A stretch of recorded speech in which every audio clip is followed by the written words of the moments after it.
เก่งอันนี้เนาะในโน่นนี่ครับรถได้เนี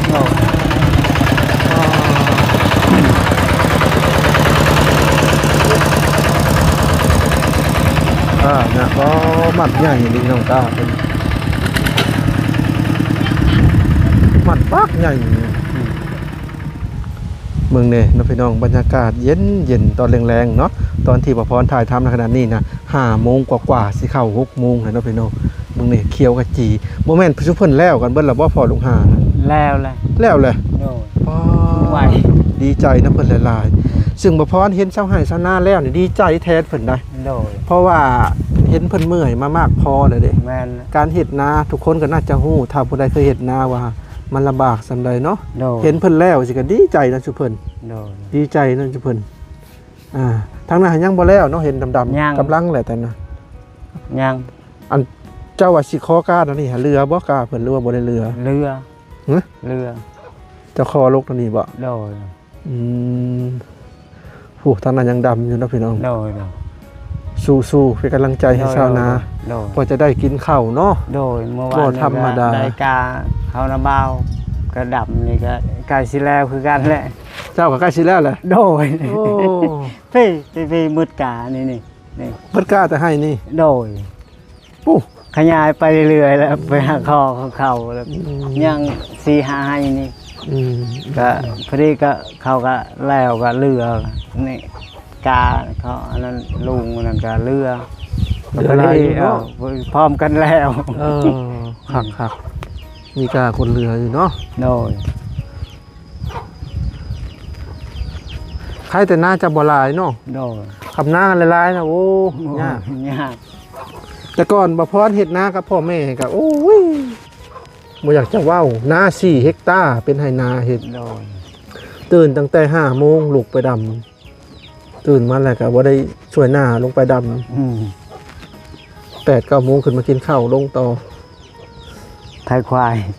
ายสมัยก่อนเดี๋ยวนี้พ่อแม่เพิ่นก็สบายแล้วเพิ่นหวานเอาเราบ่สบายเราก็ต้องไถนาเองหวานเองก็แม่นแหละยังไทยเองเจ้าว่าสิเฮ็ดหยังก่อนตัวนี้อันนี้เฮ็ดละแนงเฮ็ดไม้ละแนงหั่นนะบ่พอจักเส้นก็ 2-3 เส้นเนาะ4 เส้นก็เฮาผ่าได้4ก็พอตัดทอนประมาณความยาว2 เมตร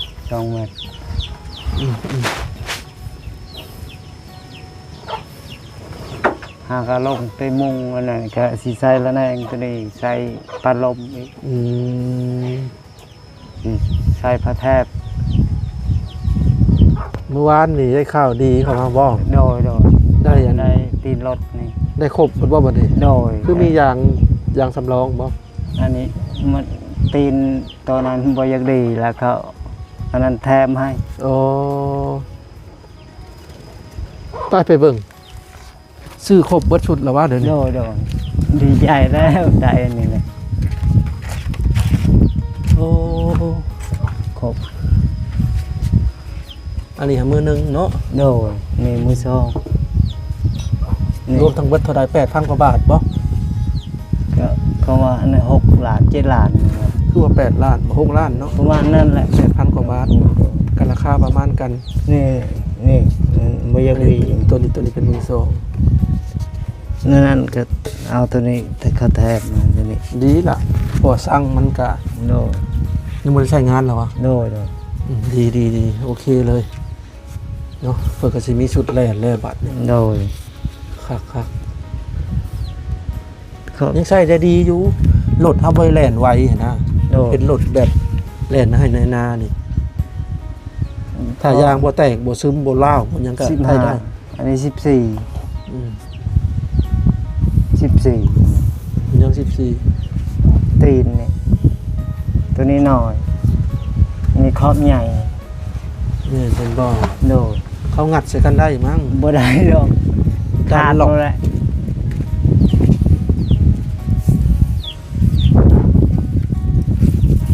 ยี่ห้อดันล็อกผู้ดูยางกันนี่เป็นยางมือ2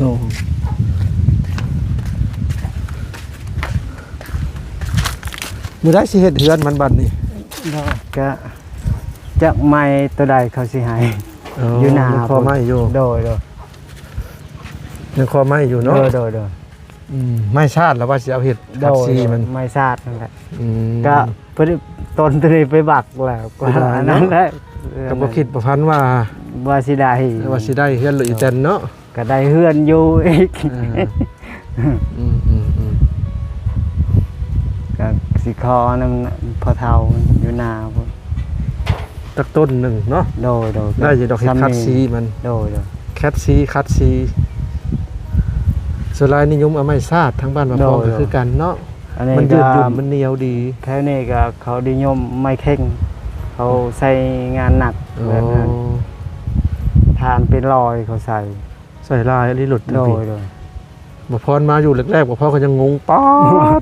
บ่พรก็อึ้งเลยบ่เคยเห็นจักเถื่อแม่นแล้วมาอยู่ครั้งแรกเห็นเพิ่นใช้หลายแก่ทานป๊อด3 ต้นบางทีเขาใส่อันนั้นแล้วดำนามันจะขึ้นหลายคนถ้าดำอันนั้นก็เจ้าของอันนั้นนาตัวนั้นนาติดกันเนาะโดย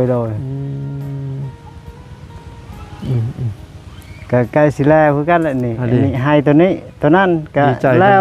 โดยไปหาคอหมูก็สินั่นสิแล้วคือกันไปเอากานาซาวนี่ก็ที่พอมียังอ่ะนะได้เครื่องมาแต่เส้นนะก็ได้นั่นเขาปะเก็บเอาอยู่ก็จบ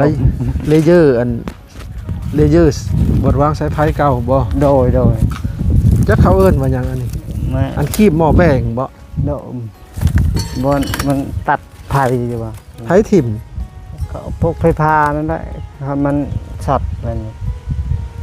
ก็ทิ่มอยู่ก็จมเขาเอิ้นอีหยังนะอันนี้นะมันอยู่ในหม้อแบ่งแม่นบ่แม่นแล้วโตเวลามันสิพาหันมันดับมันมี3ขีดหม้อแบ่งมันสิมี3ขีดมันสิมี3อันนะเนาะแม่นแล้ววะอันนี้เป็นสายไฟออกโดยโอ้หนักเนาะอันนี้สายไฟแล่นบ่นี่อันนี้บ่น็อตบ่ตัดบ่ตัวนี้แล้วเวลาไฟมันตัดกันนี่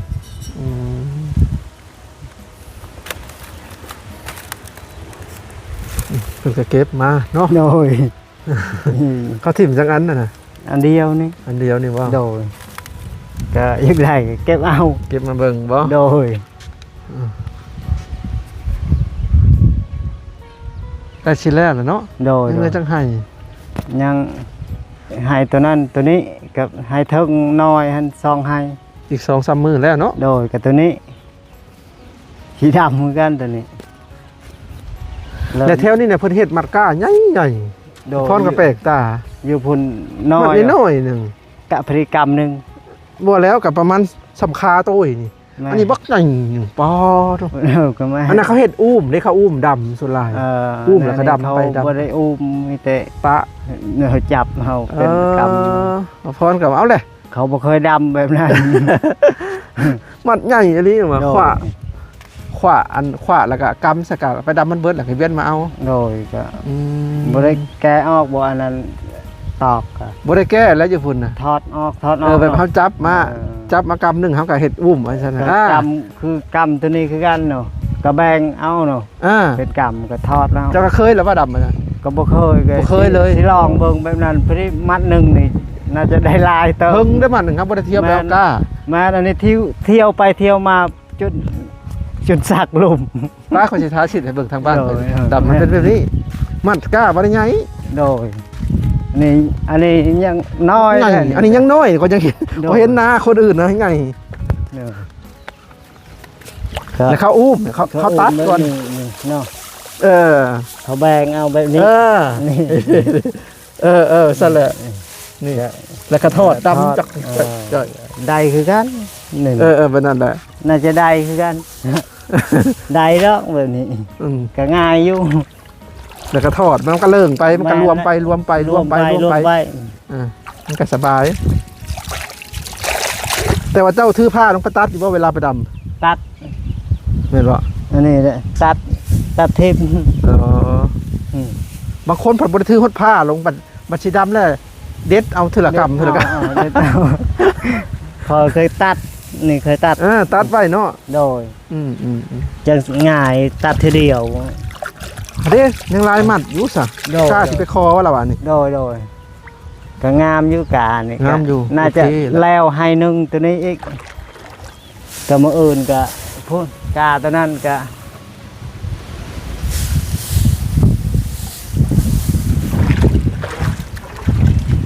เอา กานี่ เนาะ ก็บ่งามปานใด โอ้บ่ได้ดำง่ายดอกเปิดหวาน แม่นแหละมันเวทแบบอันนั้นก็สู้ มันล่าแล้ว แม่นแล้ว เอาจนสิแล้วเบิดเลย หักทึกยามพ้นจังน้อยก็งามอีกมัน นี่จะไทยทิ่มเลยเนาะนี่เนาะ บ่ไทยแล้วตัวนี้ ฮะ เอาไว้นี่แหละ บ่ว่าให้เดียวหนึง อ่า ไทยแล้วก็เอาก้าลูกก้ายืมคอก้าของเขาแล้วก็ด ก็แบบนี้มันบ่เป็นแมทปานใดเนาะ ำบ่เป็นดอกมันนั่นนะ แม่นแล้ว ไทยแล้วก็ดำเอาดีกว่า คืออันนั้นตาตุยนั้นหวานก็บ่งามเบิ่งนั้นคือบ่งามเขาหวานเรา เข้าหวานแล้ว โดด เราบ่อยากดำแล้วหวานเอา โดยเราหวานเอามืดเลยเด้ทงหนึงนี่ มันมีเทคนิคใดการเห็นหน้า แม่น หวานหน้าหยอดมันต้องมีหลายเทคนิคมียาคุมหญ้าตอนแรก แม่นอันนี้หญ้าขึ้น ๆอัน จน เด้ ปีกายนี่จนเกี่ยวไว้อยากใดโตหญ้าโตมันบาดมือหั่นนะ เอาบ่ได้จนกับปะแบบมันบ่ขึ้นเลยแบบนั้น ยอดคุมื้อนี้มีเครื่องยอด อันนี้เขาหวานเอาแล้วเขาไทยก้อนหวานแล้วจังเอาขาดนั้นขาดถมแบบนั้น กำลังแถวนี่ฮะกำลังฮัดหวานเข้าจะ แม่ คล้ายๆแบบบ้านประพรสมัยก่อนๆ ยังบ่ทันยอด 10 ปีขึ้นหลัง แม่นแล้ว แต่ก่อนบ้านประพรเริ่มพากันเฮ็ดนาแบบนั้นแหละบัดนี้เขาฮู้จักอันนี้เดี๋ยวนี้เขาใช้เครื่องยอด แม่น เครื่องยอดเวอร์ชัน1เวอร์ชัน2เวอร์ชัน3เวอร์ชัน3นี่มันเป็นคือเฮาดำนี่มันเป็น เป็นจุบอันนั้นเนาะ อ่า เป็นแถวเนาะ เป็นแถวครับเป็นเวอร์ชันเก่าแล้วแต่คุมื้อนี้มันเป็นนั่นเขาเอิ้นหยังมันเป็นคือเฮาดำนี่แต่เขายู่เอาหั่น แม่น บางคนก็ยังใช้รถอีแตนอยู่กับเป็นพอร์ตไปอันนั้นก็โอเคอยู่ แล้วก็มันก็ต้องมีเทคนิคหลายๆอย่างบ่แม่นเทคนิคดอกต้องมีงบนี่การซื้ออันยาคุมหญ้าเนาะว่าหญ้าเกิดมีแต่เข้าสร้อนเนี่ยนะอันนั้นแหละแต่คณะมันต้องพอเพียงสม่ำเสมอหน้าว่าหน้ายอดถ้าเฮ็ดถูกวิธีก็ได้หลาย แม่น กับบ่แพ้ก็ซ้ำๆกันกับหน้าดำนั่นแหละ แม่นแหละของมันสับคือแบบขาวดำคือกันมันขึ้นเวลาขึ้น เพิ่อได้ลายกว่าดำได้ แม่น เหตุผลที่มันได้ลายกว่าดำบางทีมันบ่ได้อยู่ว่าว่างเดี๋ยวมันคล้องยาวไปเลย แม่น ถ้ามันงามนะถ้าว่าใส่แบบปุ๋ยบอน้ำเพียงพอบออันยาฆ่าหญ้าที่แบบพอหญ้าเกิดอย่างประมาณ แม่ นั้น น พอเห็นเขาเห็ดอะงาม ผู้อันนั้นเขาเคยเฮ็ดเนาะ ต้องเป็นนางามกับงามได้ แม่นแหละ เพิ่นี่เขาว่าหน้ายอดเห็ดหน้ารุ่นใหม่หลายๆกว่าหน้าดำได้เขาว่า แม่นน้ำอยู่ปกติกับผู้เพียงพอ อ้าวยอดแล้วมันเป็นเลียนๆไปจะหนึ่งออกบ่ แม่น มันเป็นแถวไป อันนี้มันบ่ได้ระยะอันนั้น มันบริเซียพื้นที่ แม่นมีแต่ ได้กับได้ นั่นแหละ มันระยะแต่แบบอันนั้ ระ น ยะแต่ช่องว่างล่อง แบบ ซื้อ ต้องวางเรา แต่อันนี้ทั้งล่องทั้งข้าง อันนี้ ว่าง ก็ เป็นขาวดำ ได้เลยอันนั้นก็ได้ดิแบบนั้น แต่ว่าหน้าอยู่ฝั่งไทยนะเพิ่นว่านแห้งได้ลายแล้วนะ แม่ แห้งบ่ได้มีพื้นที่ว่างเลยแบบ แม่ เป็นมิดเลี้ยงลายไปเพิ่นเฮ็ดคักอยู่ผู้ใดเฮ็ดเป็นนาตมนาหยังหั่นเนาะ โดย เดี๋ยวบ่พอจะสาธิตนะเพิ่นให้เบิ่งอีกครั้งเนาะ โดย พี่น้องเพื่อว่า FC ยังบ่ทันฮู้ว่าพื้นที่นาเพิ่นประมาณส่ำใดเนาะถ้าว่าสิใช้โดรนบินมันก็ยากนะพี่น้องบ่พอบ่มีโดรนแต่ก่อนน่ะมีอยู่บ่มีเงินแล้วก็เลยขายกินแล้วขายให้บ่สัญญาเนาะจากเคยซื้อโดรนตะกี้ 12,000 13,000ขายบ่สัญญา6บ่สัญญา 6,000นะพี่น้องอยากเบิ่งว่ามุมสูงอะเด้แต่ก่อนบ่พอมีอยู่ขายไปบ่ช่วงบ่สัญญาอยู่นำกันนะนี่นะพี่น้องนี่ตรงนี้แหละซื้อไปนี่คือระหว่างนี่นะระหว่างนี่ประมาณ10กว่าไร่เนาะพอลูกห้า โดยมัน10กว่าให้ 10กว่าไร่ถ้ามีปุ๋ยใส่ก็ได้อยู่ดอก10กว่าสอบเนาะ โดย ถ้าว่างามน้ำเพียงพอถ้าบ่ใส่ปุ๋ยได้ดอก5 6 7สอบ โดย ถ้าดำเป็นธรรมชาตินะ โดย ผู้ใดบ่ใส่ปุ๋ยนี่คือแย่เลยการนี้ แม่นแหละ เนาะบ่ได้ โอ้ ดอกต้องใส่ปุ๋ยเคมีนี่แหละปุ๋ยตางวงกันไทยที่คนลาวฮิตกันมาตั้งแต่ยาวนานเนาะ โดย ตั้งแต่บ่พรยังบ่ทันได้เกิดผู้ใดสูตรนี่นะ โดย ไม่บ่แม่นสูตรนี่หมายถึงว่าอัน ใส่ปุ๋ย อันยี่ห้อนี่เนาะ โดย บางคนก็ตามงคุดบ่ตามงคุดก็ดีคือกันบ่แพงบ่หรือถูก เฮาก็บ่ฮู้ บางคนก็หลักๆนี่คือซองยี่ห้อนะจากที่เห็น โด นะ ยโดย งัวคันไทยอันดับ1ตามขุดอันดับ2แล้วก็มีฟุ้ยเหล่งเข้ามาสีขาวๆแค่นั้นมี FC เพิ่นแนะนำเจ้ามาโดยเพิ่นบอกว่าเฮ็ดคันใหญ่ๆในคันนาจังให้น้ำอยู่เพิ่นบอกนี่แหละใหญ่แหละ บ่ได้แม่นใหญ่เพิ่นว่าน้อยบ่แต่ว่าเจ้าอยู่ความสูงซื่อๆคันนาเจ้านะโดยหมายถึงว่าตีนใหญ่ๆใหญ่เลยนี่ตีนใหญ่ๆเพิ่นว่า FC เพิ่นแนะนำมาอันนี้เจ้าเฮ็ดออลอดอยู่เบิ่งแน่นะพี่น้องนี่เด้ แล้วเพิ่นก็เทยเข้ามาพี่ได้จริงๆมันต้องมีตีนมันนี่เนาะพี่บนตีนเจ้าพี่นี่ช่วงนี้ลงมาบ่ซั่นแน่นยังบ่ขาดเนาะแต่เก่ามันใหญ่ครับก็ต่ำแม่นบ่นั่นเขาเฮ็ดเขาพ่อเฒ่านี่ตะกี้พ่อประพรเป็นคนละเอียดในทางการเฮ็ดนาเราละเอียดค่ะพี่แหละคันนาเราปี้เด้อคลองมันจะพี่แม่นละปี้ขึ้นมาพี่ใหญ่แล้วบ่ขาดเนาะคันพี่เราบ่ได้อันนี้แล้วเบิ่งแน่แล้วซ่อมแบบกิดิดอยู่บัดนี้ต่อไปมันก็โยดลงคือเก่าโยดคือเก่าก็ยังน้อยๆคือเก่าฐานมันบ่ใหญ่อันนี้มันบ่มีตีนมันต้องมีตีนระดับพี่ขึ้นทุกปีบางทีสูงกว่านี้ก็มีโอ้น่ะตัวอย่างหมดน่ะงูเอาไปสดเจาะข้าวโพดอันนี้ซ่อมคันเจาะข้าวโพดนี่คือระดับนี้บ่ระดับนี่โอเคนี่แต่ตีนมันสั่นโพดนี่โดยอันนี้ก็บ่ขาดแล้วบนนี้ก็ใหญ่นี่แต่ว่าตีนมันที่บ่มีตีนเลยมันก็โยนลงคือเก่าดินทรายเนาะแม่นบ่แม่นดินซีเมนต์คันมีหญ้านี่หญ้าที่ไปโปะใช่ก็ดนคือกันแล้วเจ้าโดยตะกี้พ่อบ่พอเฮ็ดกับแบบนั้นได้แล้วเอาหญ้าโปะหัวหญ้านี่ตัวนี้มันขนาดนั่นแหละนั่นก็เฮ็ดแบบอันนี้ก่อนจังเวลาวางก็ไปอันนั้นเข็นเอาเราเข็นสิไปได้บ่ได้มีน้ำดำพงแล้วตัวนี้ต้องบีบแน่นๆแล้วเนาะโดยถ้าบีบบ่แน่นตายเด้โดย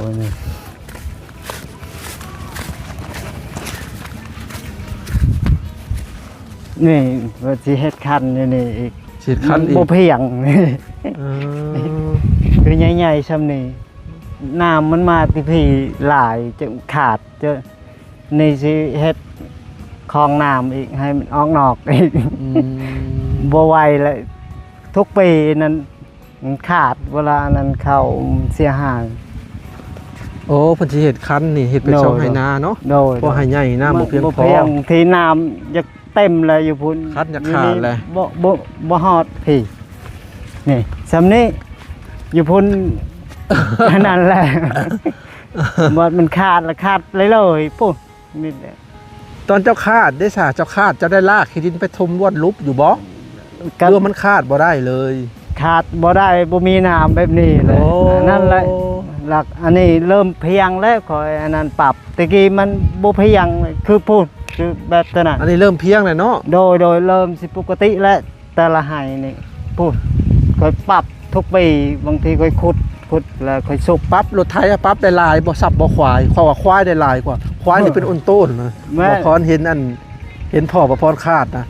มันก็ลายนึงได้มันปักได้แบบว่ามันงัดไปทางหลังขึ้นแล้วมันไปทูนะได้ลายแต่รถไถพัดเป็นแบนเนาะรถไถแบนแล้วมันกวาดบ่ได้โดยครับเวลาเฮาอันนั้นให้เฮาตั้งขาดก็มันคมบ่ได้อีกควายคือได้จะเคยทายแล้วก็บ่เคยคาดนะครับเห็นพอคาดเห็นเราฮอดแก่แล้วเขาย่อขาดคือจังหวัดบักลายเพราะว่าพอเห็นแล้วคือจังหวะเวลาเราอันนั้นเราสุกไปหน้ากะมันก็ทอกอันนั้นดินแต่บนขาดนั่นสรุปแล้วเราเขาดักแบบนั้นมันก็ขี้ดินแล้วมันเอาขี้ตมกวาดไปแม่นแหละแสดงว่าควาดไทย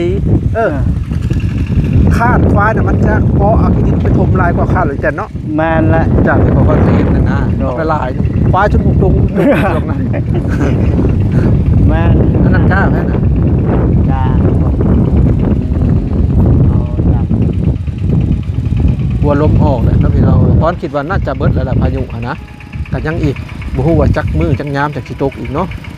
ถ้าเป็นตกกับสิตกคือเก่าหั่นแหละเนาะอ้ายโดยกับสิโอ้มันละกันนั่นน่ะตกก็ตกจนน้ำเรือหมดแถวนี้จน นี่บ้านนี่มืด อันนี้ให้เจ้าจุ่งเฮ็ดทางให้เจ้าบ่ โดยก็ตะกี้เขาจงพูดแคมๆมันนั่นนอกนั่นก็เขาป้านขนาดแล้วก็เขาก็ปล่อยให้เขาไปเวลาหน้าเขามันอยู่ข้างในอันบ่มีบนไปวันนี้ก็จงให้เขา ดีแหละ โดย บางคนกี่ที่หนทางออก แม่นแล้วเขาบางคนเขาบ่ให้นี่คนตัวนั้นท่านเขาบ่ให้ ดีเจ้าจุ่งว่าสินี่จุ่งประมาณ โดยจนเขาข้อว่านั้น 2-3 เมตรนี่ ระยะ โอเค จะ แล้ว ลายเติบแหละก็บ่เป็นหยังเขาจงให้ อืม อันนี้เฮายังบ่ทันดำก็ให้เขาไปก็บ่เป็นหยังคันเฮาไทยเฮาดำเลยให้เขาไปอยู่นี่เขาจงไว้แหละ เก่งอันนี้เนาะในน้อยนี่ครับรถได้ โอ้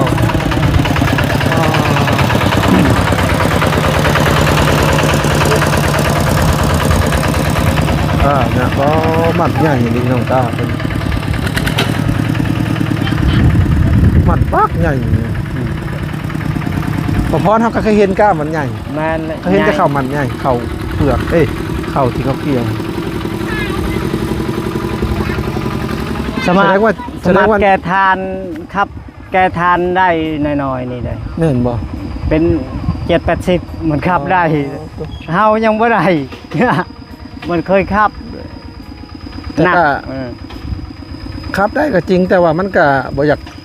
ถนัดคือผู้ใหญ่เนาะ แม่นแล้ว แต่ว่าภาวะยังบ่ถึง โดย เห็นบ่หลุดส่วนผ่าฮะ แม่น อยู่ฝั่งไทยหลักเอาหลุดกระบะพอไปครับนะครับ อ๋อ เป็นก็จริงแต่ เป็นครับก็มันบ่ มันยังบ่มีความเป็นผู้ใหญ่นะ แม่นแล้ว ยังใจ นานบ่ได้ นั่นแหละอันครับอัน ครับนึงครับขับได้ ครับอันกระบะซนอันผ่าทุดงค์อย่างตามทาง โอ้ ตั้ง10 กว่าองค์ โอ้เรียบร้อย มรณะภาพไป10 กว่าบ่10นี่แหละ9หรือ50นี่แหละเพราะเสียงดังปอกๆได้ แบบพระย่างแบบ ย่างเรียน เป็น แถว แถ กัน วไปได้เรียบร้อย ย่างเรียนแถวก็เลย เออ เด็กน้อยเนี่ยซิ่งรถแล้วก็พอดีซนลากเกี้ยงเบิดอันขนุนนะ แบบ จะขึ้นวันลิ้น กวาดมืดเนาะ หาลิ้นปืนแก็บกล้วยจะฮู้บ่ แม่นละ อันก้านกล้วยแล้วพัน นั้นบาดเดียว นั่นแหละเสียงว่าซั่นแหละคอยได้ยินนะกล้องวงจรนะตับปอกวาดเกี้ยง ตายเมื่อ เสีย บ่เรือเลยเนาะ อันตรายเด็กน้อยอันนั้นก็ได้อยู่จังหวัด เออ เหตุเกิดอยู่จังหวัดมุกดาหารนี่แหละไกลจังหวัดปานใดก็ไกลเติบซึ่งจากเฮือนเจ้าไปหาจังหวัดมุกดาหารก็โย200กว่าลักพุ่นแหล้ว แม่นละ พอไปสวรรณเขตก็100อยู่ตัวใด160บ่170 180นะโอ้ทางเพิ่นจงเนาะพี่น้อง โดย เพิ่นจงอะไรเนี่ยนี่ประมาณ2 เมตรหรือ3 เมตร2 เมตรกว่า เฉ ๆ พาะ ก็พอเที่ยว บน เนาะ นาเฮานี่เฮาจงก็ต่อไปก็ดินเขาก็บ่ฮู้แล้วสมมุติ บอกว่าดินอันนี้ก็สิกี่ที่เนาะ ก็แม่นแหละ จงให้เขานำนี่จงไปทางนั้นก็ได้นี่ ก็แม่นก็แต่กี้เขาบ่ยังให้แล้ววันนั้นดินเขาหันอ้าวคันบ่ให้ แต่ว่าหน้าผ่าน สิ เส้นทางนี่ลายเจ้าบ่ ก็ได้ตัวนี้บ่ อืม ก็ลายเจ้าอยู่วันนั้นนาอยู่ข้างในพุ่น ประมาณจากเจ้า 3เจ้า โอ้บ่ถ้าได้เจ้ากับบ่เกี่ยวเนาะกระจงให้เพิ่นแน่ แม่น เพราะว่า กระจง ทางบางคนกี่ที่ซ้ำนี่มันจะพอเฮ็ดอีหยังเข้าได้เด้นี่ โดยแม่นแหละ ถึงว่าเฮ็ดได้อยู่แต่บางคนน้อยๆหนึงก็เอาได้ คือมันก็เฮ็ดได้ แม่น บางคนน่ะนะที่จริงปล่อยให้เพิ่นเที่ยวโลดนี่มีทางนี่ก็บ่พอเสียนั่นดอกน้ำใจเนาะ โดย เอานะ โอ้ คือน้ำบางคนเขาบ่ได้ให้ได้แบบนี้นะ เขาอุกแหละเขาสิเข้าแบบเข้าไทยอยู่ในก็บางทีก็ดำน้ำลังหมูบัดนี้เขาดำมืดบัดนี้ก็อันเขาคออันนี้ก็อนุญาตให้ จงให้ ให้กระโลด โดย นี่อันนี้ก็ยัง โดย เจ้าก็ โดยยังเสียเข้า งับ อีก ให้มันช่ำกันทำได้2 เมตรกว่า โดย ๆโอ้ยได้บุญแหละคนทาง นี่ คนเที่ยว ทำบอลไทยๆนี่ อ่า ก็ แม่นๆ เสียยังสิเอาระดับตัวนี้ ว่าง่ายๆคือให้เลยแค่ผิดกันได้นะ โดย อันนี้ก็ นี่ คือ ก็ ผิดบ่ได้ น่า ต้อง จะได้อยู่อันนี้นี่ยังเสียออกนี่ ออกตีนนี่ระดับนี้ อืม จังสิตัวนั้นจัง อืม พูดบนตัวอย่างตัวนั้น บนนั้นก็เล็ง หักแหละ พูดมันระยะมันจะจ่อนั้นมันเลี้ยวบ่ได้นั่นเฮาก็เพื่อเขาอีกสมมุติ เฮาเผื่อไว้ยันไปเหยียบเข้าบัดนี้มันเลยมันโค้งบ่ได้นะ บางคนขี่ที แม่นแหละ บางคนหน่อยเดียวคืบเดียวจากได้อะหน้าคนอื่นนะจักมันสิได้ลายจังได๋เด้ แม่นแหละ เพราะเห็นลายได้คน อัน เอิ้ นี้ ค ก็ นทำให้ น้ำใจอยู่ก็ โอเคแล้วยังจุ่งอย่างนี้ แม่นแหละเฮาก็บ่สุดคือกันก็พอถามเฮาถามพ่อเฒ่าเขาว่าแล้วแต่เจ้าแล้วเจ้าเฮ็ดเนาะก็ค่อยว่าค่อยอนุญาตให้เขาไปดีกว่า เฮาก็อยู่นำเขา จงไว้แหละดี แม่นแหละ ทางก็คือหน้าบ่เจ้าเฮ็ดนี่จงไว้นี่เนาะ โดย แล้วต่อไปอีกเป็นหน้าของคนอื่นอีกจะเข้าสิให้ ของคนอื่น ออกมาได้นี่ ก็พูนไปคันตอนนั้นก็ฮอดกกม่วงหั่นเจ้าหนึงอีก เอ้าอันสมมุติว่าบ่อนป่าเนี่ยบ่แม่นหน้าเจ้าเดียวกันบ่ บ่แม่นคนละเจ้าอีกตัวนั้นเจ้าหนึงตัวนั้นเพียงตัวนั้น คำออกตัดปฏิเหตุสื่อดีเนาะ โดย แต่ว่าเขาจะให้ออกบ่ บ่ก็ได้ไปคือกันนะทางเขานั่นเขาทางเลยนะครับ อ๋อเขาเป็น แล้ว หน้า แต่ เป็นนั่นจ ผู้ ง งงไปพุ่นก็แล้วแต่สมมุติฮอดพุ่นเลย อืม แต่ยังเขาจงให้อยู่ดอกก็แคมๆตัวนี้ก็เขาบ่ใจดำปานใดดอก แม่นจงทาง นี่ มีทาง แม่น สะ ว่า ดวก เฮาสิอันนั้นจงให้ก็เฮาก็สิไปก็ไปเองแน่สมมุติก็เฮาเผื่อแบบนั้น มีเส้นทางสะดวกสบา แม่ ย นและเฮาเวลาสิมีรถมีลาก็สิไปหาอยู่หากินก็ไปได้สมมุติ อืมเอาโอเค โดยโดย สำหรับคลิปนี้ก็บ่มีหยังหลายเด้อ โดย มาพรก็ได้มาอัปเดตนี่แหละเรือนซานทางเจ้าเนาะ โดย แล้วก็ได้อัปเดตเรื่องคุยกันเรื่องตรงไห้ตรงนาเนาะ เรื่องคันเรื่องเส้นทางนะพี่น้องในคลิปนี้คุยกันนะแล้วก็เรื่องการที่ให้เจ็ดนาเนาะก็คุยไปเรื่อยเปื่อยนั่นแหละนะพี่น้อง โดย คุยตามภาษาอันสมัยสนาเฮาแหละเนาะ FC เนี่ยนำมากับเรื่องคันอยากให้ใหญ่กว่านี้มีตีนเนาะ โด บ่ ย อยากให้จ้อนเข้าเวลาพ้นโต๊ะแล้วมันก็จะดูดลง เข้าใจคำว่ายูดบ่ แม่นและ ภาษาบ้านเจ้าเอิ้นจะได้คำว่ายูด ก็โยดคือกันนั่นแหละมันเจือนเนาะเจือนลง คันเจือน โดยก็คาดสมมุติ ยูดหยาดคือหยาดน้ำ แม่นและ หยาดป๊อกยูด ใน คือยูด โยนดิน ระยะใหญ่ ระยะอันนี้ ระยะลายเนาะ แม่น หยาดยูดเอ้าพี่น้องเอ้ยยิงเว้ายิงไปเลยเนาะ โดย เอ้า ไปก่อนอ้ายลำพันธ์ โดย ชื่อลำพันธ์เหรอวะ โดย ไปก่อน